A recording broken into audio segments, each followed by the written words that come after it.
Ave María Purísima. ¡Qué latigazo me ha pegado! ¿Cómo dice? Que estoy a sus divinas órdenes, señor arcipreste. Pues verá usted, don Casibeo. ¿Cómo dice? No. ¿Casibeo? Digo, Casimiro. Casimiro Gachas. Ay, ¿qué le había entendido? Casimiro. Y yo soy Casimiro. ¿Qué? Oiga. Se oye mal. Es que debe haber un cruce. No, yo estoy en un semáforo. Pues cuelgue, pues estoy hablando con otro. Pero usted está solo. No, yo estoy con este. Ah, claro, como le han pegado el corte en el... ¿Pero quién es este? No sé, yo estoy hablando con el arcipreste. Pero bueno, ¿usted quién es? Yo soy el arcipreste de Ita. No, hombre, ese soy yo. ¿De qué diócesis es?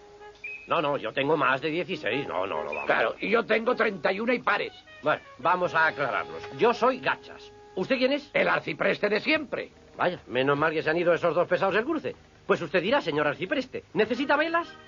No, lo que yo necesito es hablar con usted en un sitio reservado, donde nadie nos moleste. Ah, entonces no necesita velas, cirios, lamparillas... No, hombre, no. Lo que necesito es discreción. No hable con nadie de este asunto. ¿Dónde podríamos vernos? Pues no sé, vamos, ¿usted conoce una urbanización que hay en la parte de la Cardirillos y cuando uno oía antes que ya venden las sardinas de lata muchísimo más baratas que en el mercado? Va usted allí y se lo dije a ellos, pues si no han venido de ellos. Hombre, yo lo prefiero descafeinado. Avenida de las Margaritas, 110. Pregunte por mí. Sí.